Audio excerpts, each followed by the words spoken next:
Hello everyone, welcome to our channel sharing the knowledge. आज हम पढ़ेंगे सीबीएसई क्लास 10 के chemistry chapter 1 chemical reaction and equation के बारे में पढ़ेंगे।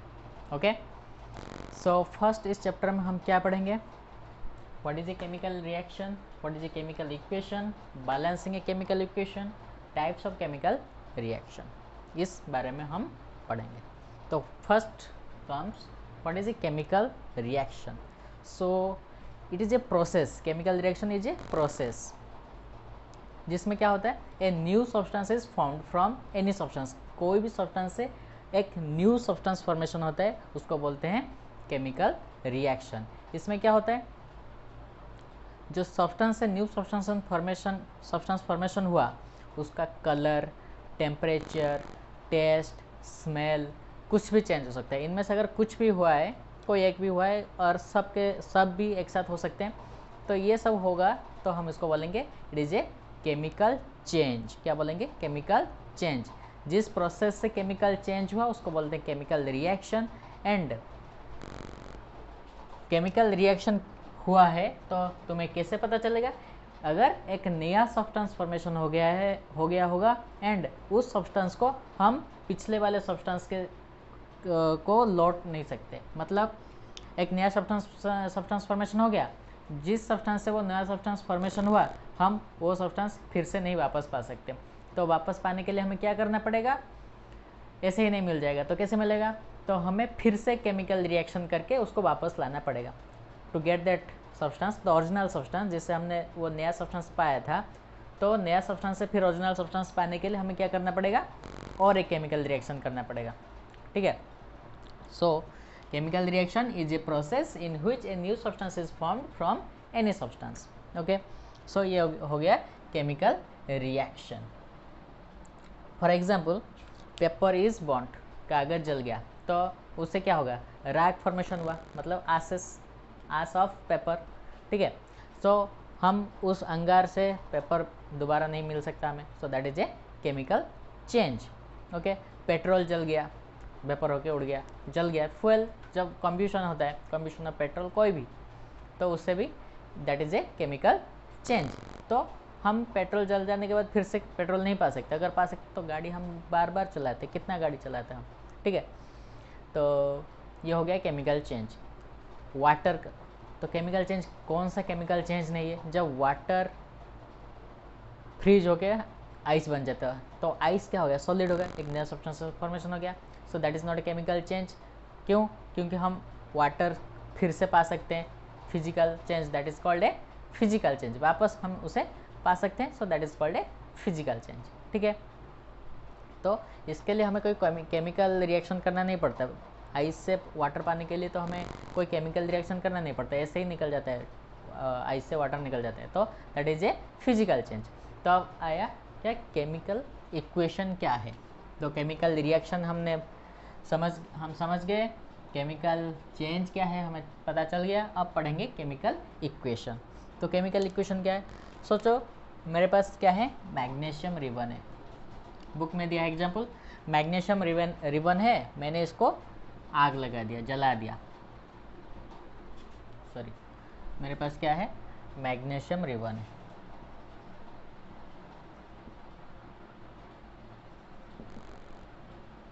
मैग्नीशियम रिबन है, मैंने इसको क्या किया? जला दिया। तो जलाएंगे मतलब कौन जलता है? ऑक्सीजन। ऑक्सीजन के साथ जल गया तो फॉर्मेशन क्या होगा? कोई भी अगर ऑक्सीजन के साथ रिएक्ट करता है तो फॉर्मेशन क्या होता है? मैग्नीशियम, उसका ऑक्साइड फॉर्मेशन होता है। तो इसका क्या फॉर्मेशन होगा?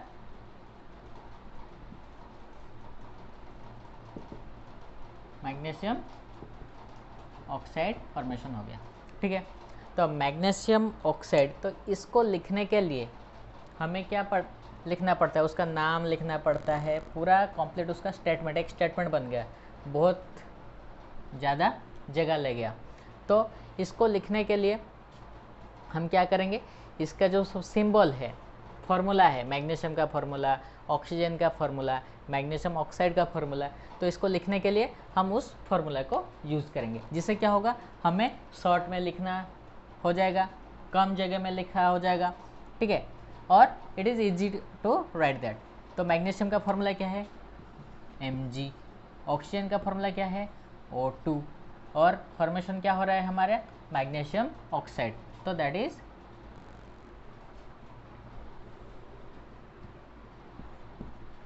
MgO फॉर्मेशन हो गया। ठीक है, सो ये कम जगह में लिखा हो गया एंड उसका फॉर्मूला भी हमें दिख गया। फॉर्मूला लिखने के साथ भी हमारा जगह भी बच गया। तो हम क्या करेंगे, इसलिए केमिकल इक्वेशन को ऐसे लिखते हैं। So it is called A now this reaction is not balanced. Balanced नहीं है मतलब क्या है, मैग्नीशियम ऑक्सीजन के साथ रिएक्ट किया मतलब हीट, जब इसको मैग्नीशियम रिबन को जब हम जलाएंगे तो क्या होगा, मैग्नीशियम ऑक्साइड फॉर्मेशन होगा। तो बैलेंस नहीं है मतलब क्या है, बैलेंस नहीं है मतलब यहाँ पर जितने भी नंबर ऑफ एटम्स है, टोटल नंबर ऑफ एटम्स हैं रिएक्टेंट का, that is not equal to the total number of atoms on the side of products. तो लॉ ऑफ कंजर्वेशन मास के बारे में तो सबको पता ही होगा, 9th क्लास में सब पढ़े हैं। तो लॉ ऑफ कंजर्वेशन मास क्या बोलता है, जितने भी रिएक्टेंट होंगे, जितने भी रिएक्टेंट का एटम होंगे, तो प्रोडक्ट के भी टोटल नंबर ऑफ एटम उतने ही होंगे। So that is called a law of conservation of mass. So जब कोई भी केमिकल रिएक्शन हो तो टोटल नंबर ऑफ रिएक्टेंट्स, जितने भी एटम होंगे रिएक्टेंट्स में, so that will be equal to the total number of atoms of the products. तो लेकिन यहाँ पर ऑक्सीजन 2 है, लेकिन यहाँ पर ऑक्सीजन 1 है, so that's why this equation is called unbalanced chemical equation, और this is called unbalanced chemical equation और skeletal chemical equation, skeletal chemical equation. ठीक है, जो भी केमिकल इक्वेशन बैलेंस्ड नहीं है मतलब total number of atoms of the reactants is not equal to total number of the atoms of the products, that equation is called skeletal chemical equation। ठीक है, अब इसको बैलेंस कैसे करें, तो बैलेंस करने के लिए पहले क्या करेंगे,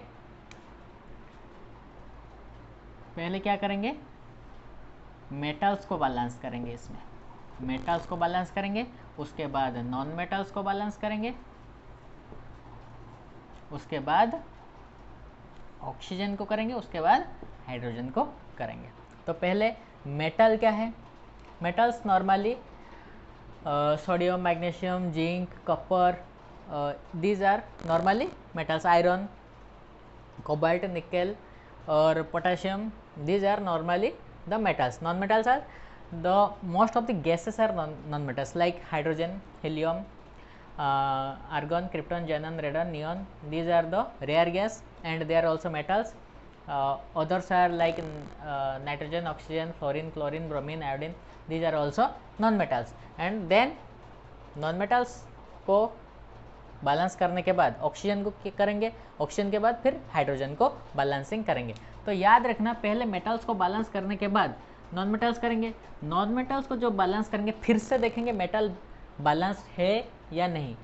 ठीक है, तो देखने के बाद फिर ऑक्सीजन के पास जाएंगे, ऑक्सीजन को बैलेंस करने के बाद फिर से मेटल के पास आएंगे, देखेंगे मेटल्स बैलेंस्ड है या नहीं, फिर मेटल देखने के बाद फिर नॉन मेटल देखेंगे नॉन मेटल्स बैलेंस्ड है या नहीं। तो अगर सब ठीक ठाक है फिर हाइड्रोजन के पास जाएंगे, हाइड्रोजन को बैलेंस करने के बाद फिर से देखेंगे मेटल्स बैलेंस्ड है तो फिर नॉन मेटल देखेंगे, नॉन मेटल्स बैलेंस्ड है तो है, फिर ऑक्सीजन को देखेंगे, ऑक्सीजन बैलेंस्ड है तो नहीं है तो उसको करेंगे, and then finally we will get the balanced chemical equation. In this way we will solve a chemical equation. Okay, so let's solve more chemical equation and balance them.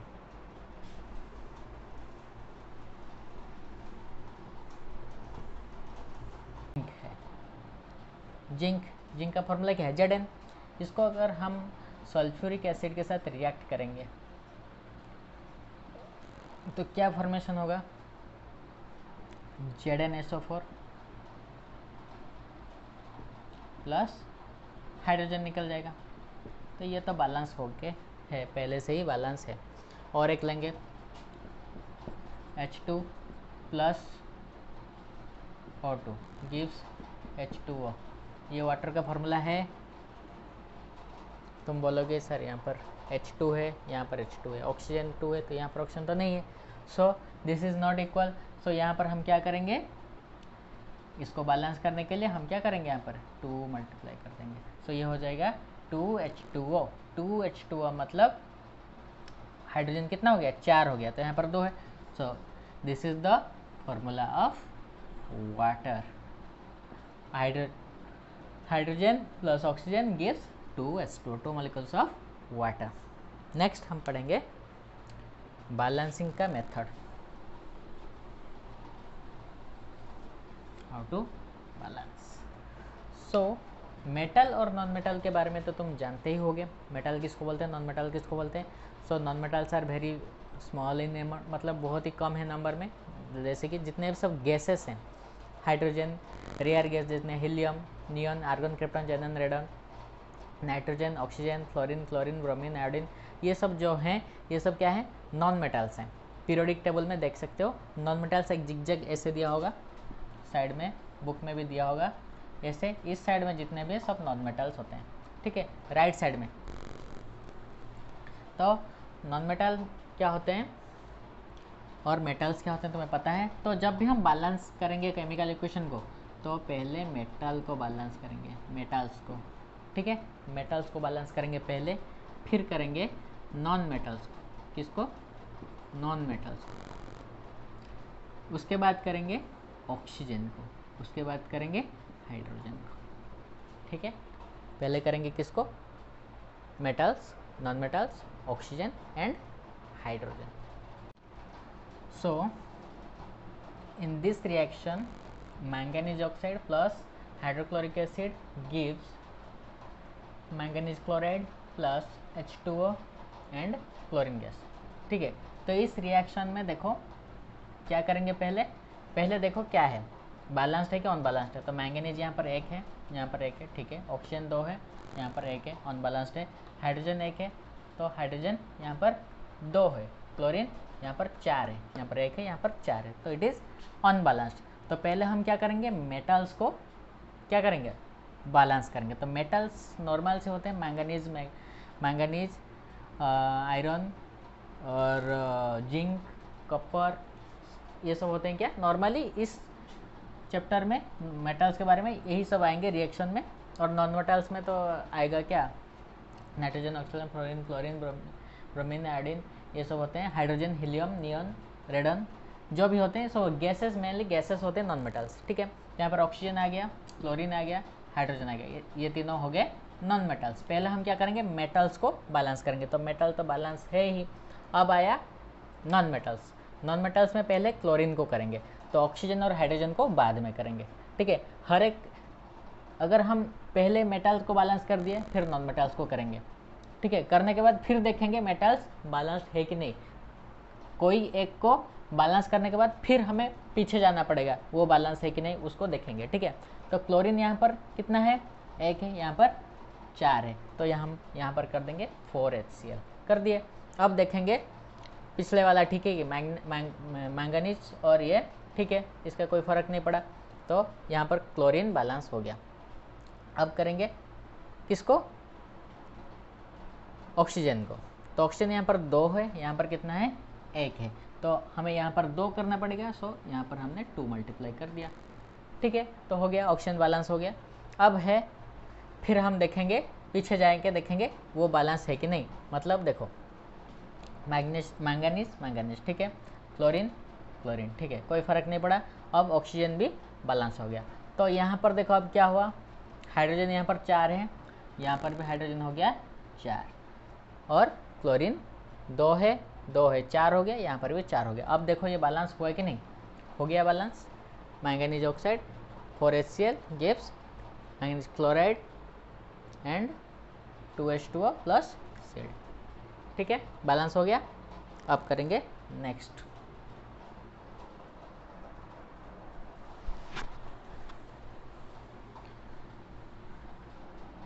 करेंगे CuO copper oxide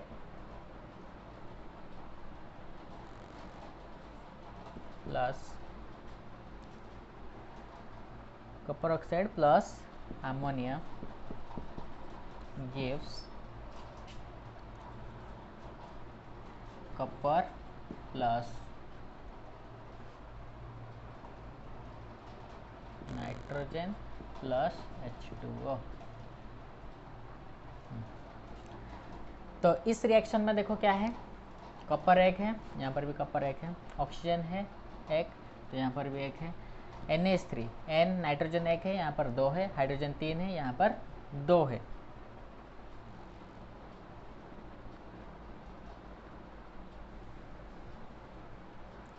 देखो क्या है, copper एक है, यहाँ पर भी copper एक है, ऑक्सीजन एक है, ऑक्सीजन एक है, नाइट्रोजन एक है, नाइट्रोजन 2 है, और यहाँ पर हाइड्रोजन 3 है, यहाँ पर हाइड्रोजन 2 है। इसको पहले क्या करेंगे, पहले मेटल्स को बैलेंस करेंगे। याद करो, metals, non metals, oxygen, hydrogen, ठीक है। तो कॉपर पहले है, तो कॉपर तो बैलेंस है ही, ठीक है। ऑक्सीजन बैलेंस है, नाइट्रोजन नहीं है, 2 मल्टीप्लाई कर देंगे, वहाँ पर 2 है, यहाँ पर 1 था, तो 2 मल्टीप्लाई कर दिया, हो गया 2। तो अब क्या होता है, ये जो 2 होता है इसके साथ मल्टीप्लाई हो जाता है, तो हाइड्रोजन अब कितना होता है, हो गया 6 हो गया। हाइड्रोजन कितना हो गया, 6 हो गया। तो जब कोएफिशिएंट में कोई भी नंबर लगती है तो ये जितना भी इनका सबस्क्रिप्ट में जो भी नंबर है ये सब मल्टीप्लाई होते हैं, ठीक है। तो ये क्या हो गया, 6 हो गया, तो हाइड्रोजन 6 हो गया, मतलब इसको भी 6 करना पड़ेगा। तो 3 × 2 6 हो गया, हाइड्रोजन 6 हो गया। अब क्या होगा, देखो ऑक्सीजन भी 3 हो गया, ऑक्सीजन कितना हो गया, 3 हो गया। अब क्या करेंगे, ऑक्सीजन को 3 करना पड़ेगा, तो यहाँ पर हम 3 मल्टीप्लाई करेंगे, ऑक्सीजन 3 हो गया। अब देखो फिर हम प्रीवियस पीछे जाएंगे, फिर मेटल से देखेंगे, तो मेटल कॉपर कितना है, 3 है, लेकिन यहाँ पर कॉपर कितना है, 1 है, तो इसको 3Cu करेंगे, ठीक है। और ऑक्सीजन 3 हो गया, ऑक्सीजन 3 हो गया, नाइट्रोजन 2 हो गया, नाइट्रोजन 2 हो गया, हाइड्रोजन 3 हो गया, हाइड्रोजन 6 हो गया, यहाँ पर भी हाइड्रोजन 6 हो गया। तो अब ये इक्वेशन बैलेंस्ड हो गया, ठीक है। तो इस तरह तुम कोई भी केमिकल इक्वेशन को बैलेंस कर सकते हो, ठीक है। तो बैलेंस करने के लिए ये प्रोसेस क्या है कि पहले मेटल्स को बैलेंस करो, फिर नॉन मेटल्स को बैलेंस करो, फिर ऑक्सीजन को बैलेंस करो। अगर एक प्रोसेस के बाद मेटल को बैलेंस किया, नॉन मेटल्स को बैलेंस किया, नॉन मेटल्स को बैलेंस करने के बाद फिर से मेटल के पास जाओ। मेटल क्यों, अगर कोई भी नंबर, कोई भी मेटल के साथ हमने कोई भी नंबर लिख दिया तो क्या होता है, उसके साथ जो भी लिखा होता है उसका भी एटम चेंज हो जाता है। इसलिए पीछे भी जाओ, प्रीवियस फिर से चेक करो, ठीक है। मेटल के बाद नॉन मेटल, फिर से चेंज करने के बाद फिर मेटल के पास आओ, तो ठीक है। तो फिर आगे जाओ, ऑक्सीजन के पास जाओ, ऑक्सीजन को करने के बाद फिर देखो मेटल ठीक है, नॉन मेटल ठीक है, उसके बाद फिर हाइड्रोजन के पास जाओ, हाइड्रोजन के जाने के बाद फिर से पीछे आओ, मेटल ठीक है, नॉन मेटल ठीक है, ऑक्सीजन ठीक है। तो ऐसे करके हम चेक कर सकते हैं वो केमिकल इक्वेशन बैलेंस हुआ या नहीं, ठीक है। तो इस तरह हम कोई भी केमिकल इक्वेशन को बैलेंस कर सकते हैं। Now comes to the next point, types of chemical reaction. Types of chemical reaction, तो टाइप्स ऑफ केमिकल रिएक्शन कितने हैं, there are combination reaction, decomposition reaction, displacement reaction, double displacement reaction, oxidation reaction, reduction reaction. तो कितने हो गए, ये 5 हो गए। ऑक्सीडेशन और रिडक्शन मिलके बनाते हैं रिडक्स रिएक्शन। तो mainly there are 5 types of chemical reaction. तो first one is your combination reaction. नाम से ही पता चलता है तो कुछ कंबाइन हो रहा होगा, कॉम्बिनेशन रिएक्शन। सो नाम से ही पता चल रहा है कुछ कंबाइन हो रहा होगा। तो इन दिस रिएक्शन क्या होता है, इस रिएक्शन में 2 और मोर रिएक्टेंट्स, 2 से ज़्यादा, 2 या हो या 2 से ज़्यादा हो, ठीक है, they react together to form a single substance. Single product बनाते हैं, 2 और more reactant react together to form a single product, ठीक है। सो याद कर लो, 2 और मोर रिएक्टेंट्स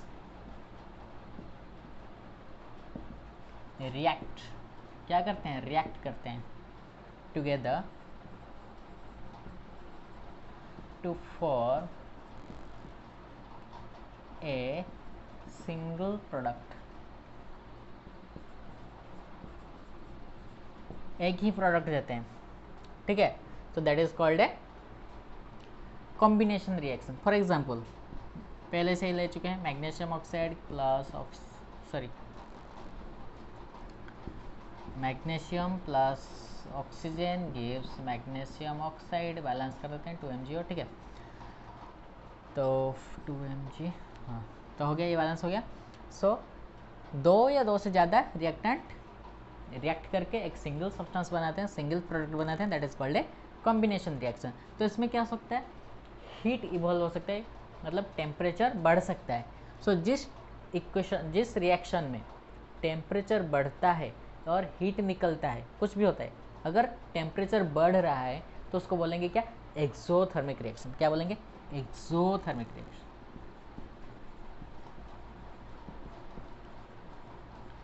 समझ में आया, एक्सोथर्मिक रिएक्शन बोलते हैं उसको।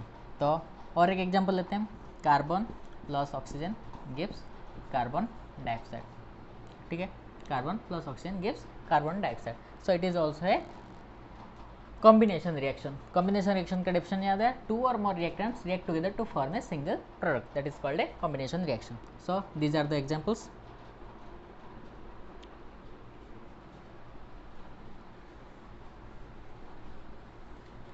कोई भी रिएक्शन हो, अगर एक ही प्रोडक्ट निकल रहा है तो उसको बोलते हैं combination reaction. Next is your decomposition reaction.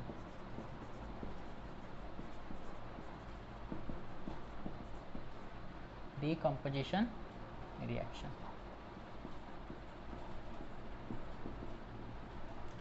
Decomposition reaction में क्या होता है, एक रिएक्टेंट होता है, एक ही रिएक्टेंट होता है, उसको हीट करने से क्या होता है, वो टूट जाता है, टूट के सिंपलर प्रोडक्ट में डिवाइड हो जाता है, तो उसको बोलेंगे डीकम्पोज हो गया, तो इसको डीकम्पोजिशन रिएक्शन बोलते हैं। डीकम्पोज मतलब टूट के छोटा छोटा पार्ट में डिवाइड हो जाएगा, ठीक है। सो that is called A decomposition reaction. So decomposition reaction क्या है, ए सिंगल रिएक्टेंट, रिएक्टेंट क्यों बोलते हैं, क्योंकि रिएक्टेंट साइड में लिखा है इसको, इसलिए इसको रिएक्टेंट बोलते हैं, और सब्सटेंस भी बोलते हैं। Single reactant breaks down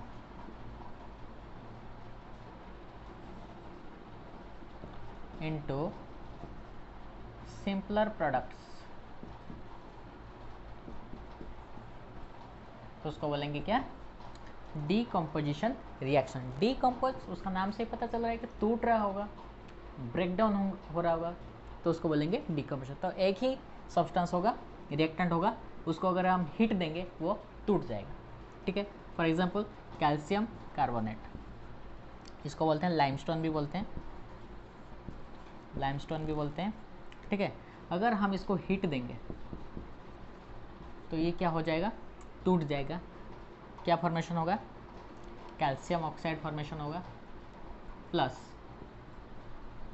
carbon dioxide gas निकलेगा, ठीक है।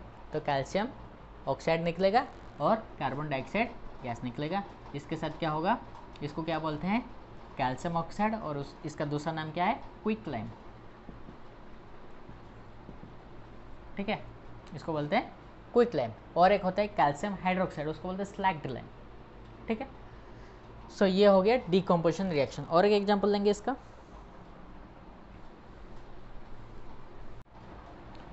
तो एग्जांपल है FeSO4 गिव्स, जब हीट करेंगे क्या देता है, Fe2O3 plus sulphur dioxide plus sulphur trioxide, okay. Now balance करेंगे, पहले मेटल्स को बैलेंस करेंगे। मेटल्स आयरन है, तो आयरन यहाँ पर कितना है, यहाँ पर 2 है, यहाँ पर 1 है, तो 2 मल्टीप्लाई कर दिया। उसके बाद सल्फर, सल्फर कितना है, यहाँ पर 2 है, S, तो यहाँ पर भी 2 हो गया, SS 2 है सल्फर। नाउ ऑक्सीजन, ऑक्सीजन यहाँ पर कितना है, 8 है, 2 × 4 8, तो यहाँ पर कितना है, 3 2 5 3 8 हो गया, बैलेंस हो गया, ठीक है। So this is called A decomposition reaction. एक ही रिएक्टेंट है, हीट दिए, इसमें प्रोडक्ट निकल गया, सिंपलर प्रोडक्ट्स। तो इस टाइप का रिएक्शन जिसमें हीट ज़रूरत होता है, हीट ऑब्जॉर्ब होता है, उसको मतलब हीट अंदर ले लेता है, मतलब इसको बोलते हैं एंडोथर्मिक। क्या बोलते हैं? Endo. Endo means absorbed, endo means absorbed, endothermic reaction. Exothermic means heat is evolve, temperature increase हुआ, that is called exothermic reaction. जहाँ पर हीट ऑब्जॉर्व होता है, अंदर चला जाता है, उसको बोलते हैं, हीट जरूरत होता है, उसको बोलते हैं एंडोथर्मिक रिएक्शन। ठीक है,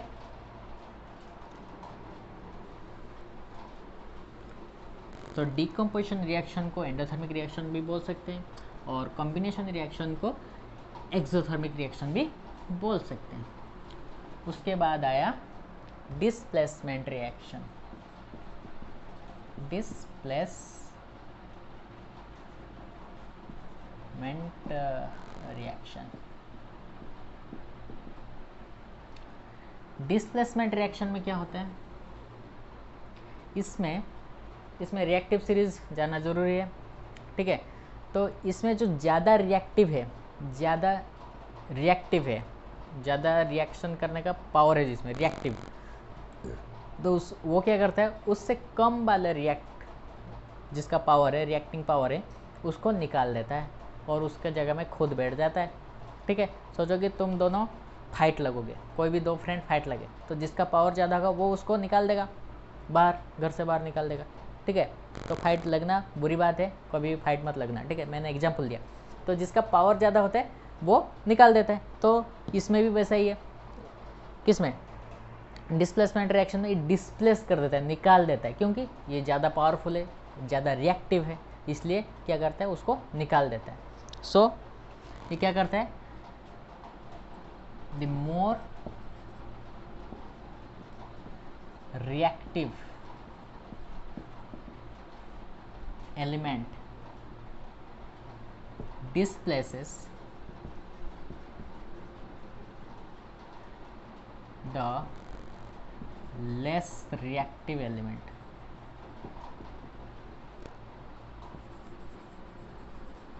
इसमें क्या होता है, जो ज़्यादा रिएक्टिव है वो क्या करता है, कम रिएक्टिव एलिमेंट को निकाल देता है और उसके जगह में खुद जाके बैठा है। सोचो कि सपोज ये है AX प्लस B। ठीक है, तो AX प्लस B में क्या है, X क्या है, लेस रिएक्टिव है, B है ज़्यादा रिएक्टिव। तो क्या होगा, जब रिएक्ट होगा तो B क्या करेगा, X को निकाल देगा बाहर और X की जगह में खुद बैठ जाएगा, तो ये हो जाएगा AB प्लस X। समझ में आ रहा है? तो रिएक्टिव सीरीज इसके लिए याद करना पड़ेगा, रिएक्टिव सीरीज को याद करना पड़ेगा, तभी जाके डिस्प्लेसमेंट रिएक्शन को हम। सो डिस्प्लेसमेंट रिएक्शन का एक एग्जांपल है CuSO4 प्लस Fe गिव्स। देखो रिएक्टिविटी सीरीज मैंने लिखा था, तो उसमें आयरन क्या है, ज़्यादा रिएक्टिव है कॉपर से, तो ये क्या करेगा, कॉपर को निकाल देगा बाहर, उसके जगह में खुद बैठ जाएगा, तो ये हो गया FeSO4 iron sulphate plus copper, निकल जाएगा। ठीक है, तो इसको बोलते हैं डिस्प्लेसमेंट रिएक्शन। ठीक है, तो देखो क्या होगा, अगर यहाँ पर S लिखा है तो इसको बोलते हैं सॉलिड। ठीक है, साइड में सबस्क्रिप्ट में S लिखा होगा तो इसको बोलते हैं सॉलिड, G लिखा होगा मतलब गैस, AQ लिखा होगा मतलब एक्यूस हुआ सॉलिड, और L लिखा होगा मतलब लिक्विड। तो ये क्या करता है, रिप्रेजेंट करता है, सिंबलाइज करता है एक एलिमेंट और एक सब्सटेंस का स्टेट का, फिजिकल स्टेट, वो लिक्विड स्टेट में है, गैसियस स्टेट में है या एक्यूस स्टेट में, किस स्टेट में रिएक्ट कर रहे हैं, तो इसलिए इसको साइड में भी लिखते हैं, सॉलिड, लिक्विड, गैसियस, एक्यूस, कुछ भी लिखते हैं। ठीक है, तो जो होगा उसको उसके साइड में लिखते हैं। डिस्प्लेसमेंट रिएक्शन को करने के लिए, अच्छे से समझने के लिए आपको रिएक्टिविटी सीरीज पता होना चाहिए, एलिमेंट्स का रिएक्टिविटी सीरीज। तो क्या है रिएक्टिविटी सीरीज, लिख देता हूँ। तो रिएक्टिविटी, कोई भी एलिमेंट जितना ज़्यादा रिएक्टिव होगा वो उससे कम रिएक्टिव एलिमेंट को डिस्प्लेस कर देगा। क्या कर देगा, अलग कर देगा, उसके कंपाउंड से अलग कर देगा। सोचो कि यहाँ पर है lead Pb plus copper chloride. तो अब इनके बीच में अगर रिएक्ट होगा तो ज़्यादा रिएक्टिव कौन है? लेड है कपर से।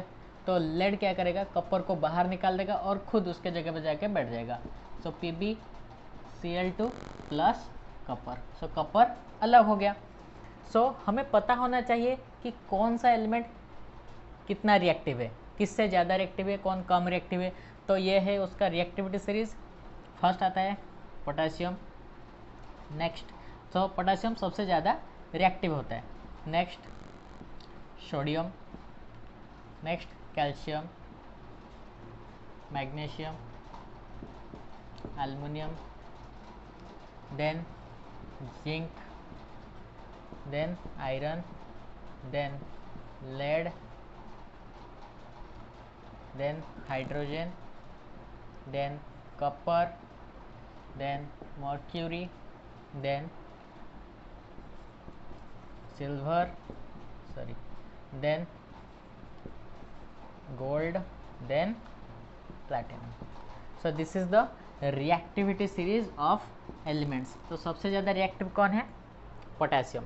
उसके बाद उससे कम, पोटेशियम से कम कौन है? सोडियम। उससे कम calcium, then magnesium, then aluminium. तो सबसे कम कौन है? प्लैटिनम। तो हाइड्रोजन कहाँ पे? यहाँ पर है हाइड्रोजन। यहाँ पर कपर है और लेड है। तो कपर कहाँ पे? ये है कपर और लेड है यहाँ पर। तो कौन ज़्यादा रिएक्टिव है? लेड ज़्यादा रिएक्टिव है। तो इसलिए लेड क्या किया? कपर को हटा दिया उसके जगह से और खुद उसके जगह पे बैठ गया। सो this is called displacement reaction. Displacement reaction में क्या होता है? जो ज़्यादा रिएक्टिव होते हैं वो उससे कम रिएक्टिव एलिमेंट को उसके जगह से डिस्प्लेस कर देता है, इसलिए इसको बोलते हैं displacement reaction. Okay, next is your double displacement reaction. Double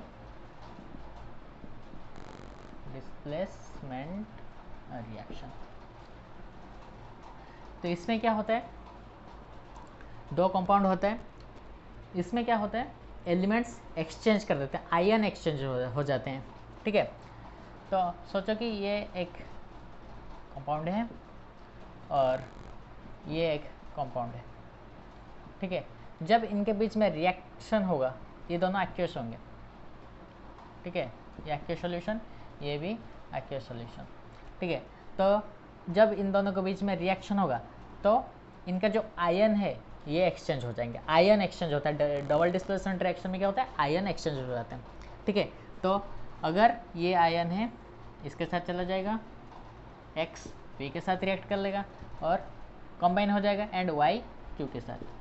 so it is called a double displacement reaction में, क्योंकि दोनों का आयन एक्सचेंज हो रहा है तो इसको बोलते हैं डबल डिस्प्लेसमेंट रिएक्शन। ठीक है, तो डबल डिस्प्लेसमेंट रिएक्शन में क्या होता है? एक व्हाइट प्रेसिपिटेट फॉर्मेशन होता है। क्या होता है? एक व्हाइट प्रेसिपिटेट। अब प्रेसिपिटेट क्या है? White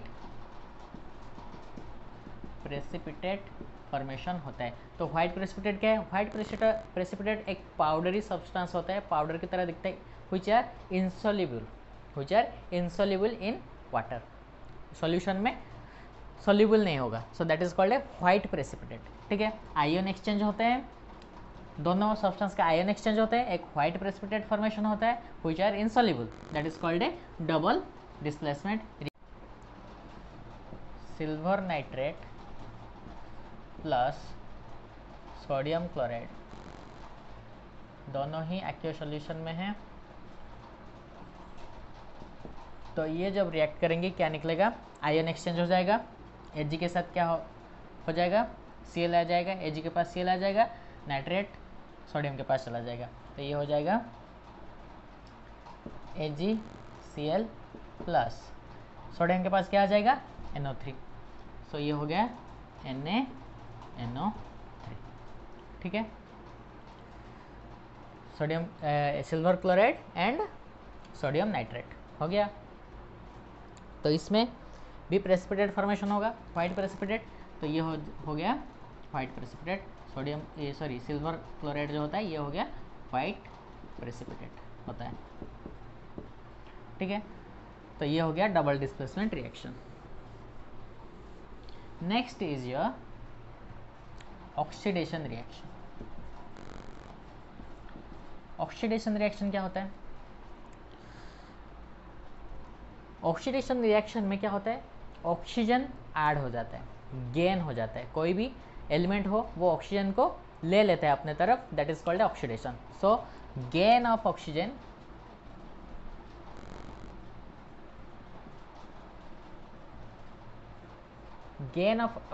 is called oxidation reaction, and it has another definition, that is loss of hydrogen. अगर ये दोनों में से कुछ भी हो रहा होगा तो हम उसको बोलेंगे ऑक्सीडेशन। ऑक्सीजन गेन हो रहा होगा, नहीं तो हाइड्रोजन लॉस हो रहा होगा, तो इसको बोलेंगे हम ऑक्सीडेशन रिएक्शन। एग्जाम्पल लेते हैं, अगर कॉपर को हम हीट करेंगे, जलाएंगे, ठीक है, हीट करेंगे तो ऑक्सीजन के साथ रिएक्ट करेगा, तो ये हो जाएगा क्या? Copper oxide. बैलेंस कर लेते हैं, कॉपर ऑक्साइड हो गया। देखो यहाँ पर कॉपर के साथ ऑक्सीजन मिलके यहाँ पर फॉर्मेशन हो गया, ठीक है। सो यहाँ पर कॉपर ने क्या किया? ऑक्सीजन को गेन किया, ऑक्सीजन के साथ मिल गया। सो हम बोलेंगे कॉपर का क्या हो गया? ऑक्सीडेशन हो गया। कॉपर का क्या हो गया?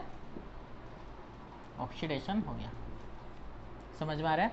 वैसे ही जिंक के साथ भी कर सकते हैं, Zn plus O2 gives ZnO, zinc oxide formation हुआ, ये भी हो गया एक ऑक्सीडेशन रिएक्शन। तो इसमें हीट भी ज़रूरत पड़ रहा है, ऑक्सीडेशन रिएक्शन के लिए हीट भी ज़रूरत हो रहा है, तो इसको एंडोथर्मिक रिएक्शन भी बोल सकते हैं।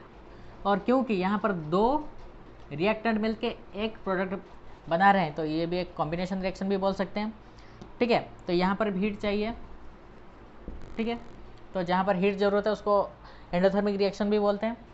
समझ में आ रहा है? सो ये हो गया हमारा oxidation reaction. What is oxidation reaction? Gain of oxygen और loss of hydrogen. Next is your reduction reaction. Reduction reaction, तो रिडक्शन रिएक्शन में क्या होता है? ऑक्सीडेशन रिएक्शन का रिवर्स होता है, उल्टा होता है, बिल्कुल उल्टा होता है। जैसे ऑक्सीडेशन में ऑक्सीजन हमारा क्या हो रहा था? गेन हो रहा था, लेकिन रिडक्शन रिएक्शन में क्या होगा? ऑक्सीजन हम लॉस करेंगे। क्या करेंगे? लॉस करेंगे, loss of oxygen. Loss of oxygen हो रहा होगा, और नहीं तो क्या होगा? Gain of hydrogen. Gain of hydrogen बिल्कुल उल्टा है ना ऑक्सीडेशन का। ऑक्सीजन लॉस हो रहा होगा, नहीं तो हाइड्रोजन गेन हो रहा होगा, इसको बोलेंगे हम ऑक्सीडेशन रिएक्शन। तो इसका अब हम एक एग्जांपल लेंगे, कॉपर ऑक्साइड प्लस हाइड्रोजन। तो हाइड्रोजन के साथ कॉपर ऑक्साइड अगर रिएक्ट करेगा तो क्या होगा? कॉपर और हाइड्रोजन, तो कॉपर क्या करेगा? हाइड्रोजन को लॉस कर देगा, तो क्या हो जाएगा? ये copper plus H2O, copper plus water okay निकल जाएगा। तो कॉपर ने क्या किया? ऑक्सीजन को छोड़ दिया, तो कॉपर का यहाँ पर क्या हो गया? रिडक्शन हो गया, लॉस हो गया, ऑक्सीजन लॉस हो गया कॉपर का, तो कॉपर का क्या होगा? हम बोलेंगे रिडक्शन हो गया। लेकिन हाइड्रोजन के लिए क्या हुआ? हाइड्रोजन के साथ तो ऑक्सीजन ऐड हो गया ना, ऑक्सीजन हाइड्रोजन के साथ कंबाइन हो गया, तो हाइड्रोजन के लिए ये तो हो गया कॉम्बिनेशन, सॉरी ऑक्सीडेशन हो गया। तो अब हम इस इक्वेशन में क्या देखेंगे? ऑक्सीडेशन भी हो रहा है, रिडक्शन भी हो रहा है, तो इस तरह के रिएक्शन को हम बोलेंगे रिडॉक्स रिएक्शन।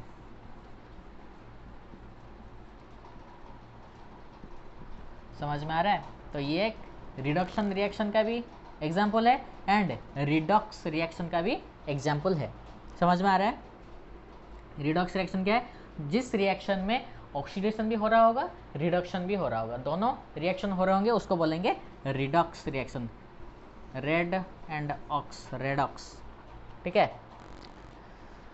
रेड वाला ऑक्स, रिडॉक्स, ठीक है। Thank you for watching our video. See you in the next video.